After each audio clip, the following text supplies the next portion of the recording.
Imagine two people who start at the exact same point in life. Same age, same education, same access to opportunity. 10 years later, one has achieved total financial independence, moving with a quiet clarity. The other is still in the same place, repeating a loop of daily stress. When we look at the habits of those who move ahead, a specific quiet practice appears. While most of the world has moved toward faster, louder stimulation, a small group of people has stayed anchored to the slow process of reading books. Right now, the average person spends roughly 4 hours a day scrolling through short-form videos. This creates a reactive state of mind, where focus is traded for tiny, intermittent hits of dopamine. These platforms are designed to keep you in this cycle of consumption. By remaining in this state, most people lose their capacity for deep thought, while the top 1% use focused learning to build their empires. We have access to more knowledge than any generation in history, yet the average attention span has dropped below 9 seconds. This has created a massive divide between those who simply consume data and those who know how to use it. High achievers rely on this edge. Elon Musk didn't have a degree in aerospace engineering when he started SpaceX. He taught himself the mechanics of rocketry through books. Warren Buffett attributes much of his success to a similar discipline. He spends about 80% of his workday reading in a quiet room. They recognize a simple reality. Your thinking is a direct reflection of your information diet. When you consume the same digital noise as everyone else, you will likely achieve the same results as everyone else. Consider the mechanics of a book. An expert spends decades suffering through failures, mistakes, and hard-earned breakthroughs. They compress that entire lifetime of wisdom into 300 pages and sell it to you for $15. When you read, you are effectively downloading an expert's operating system directly into your own mind. Billionaire Charlie Munger observed that he knew no wise people who didn't read all the time. This works through the accumulation effect. As you read across different fields, concepts begin to connect. A strategy from a history book might solve a current business problem.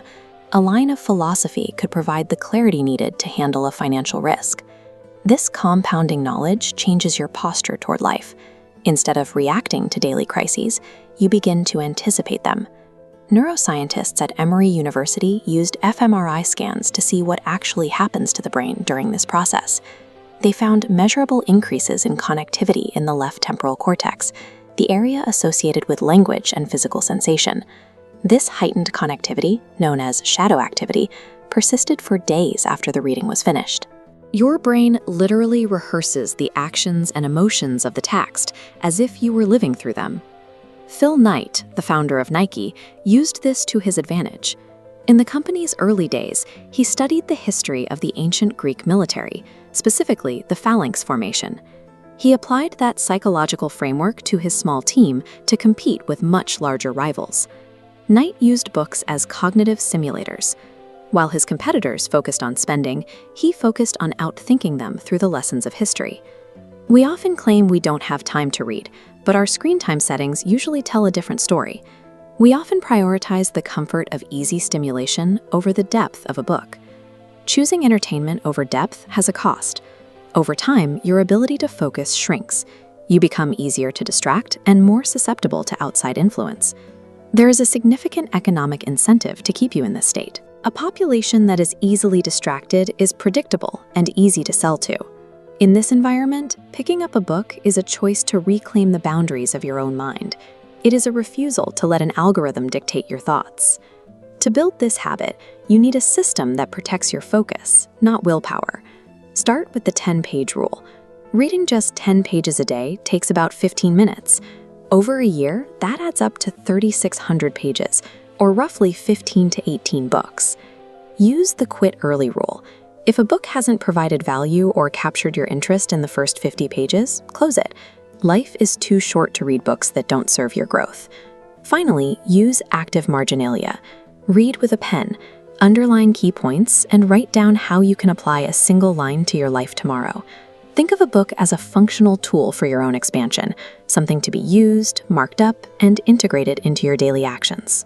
Your future trajectory is shaped by the people you meet and the books you read. Almost every problem you face, whether in your finances, your career, or your relationships, has already been solved by someone who wrote the answer down. Reading builds the mental frameworks required to lead, solve problems, and generate wealth. You can begin building this advantage tonight by reading just one chapter. If you're ready to build a mind capable of deep thought, subscribe to Brain Library.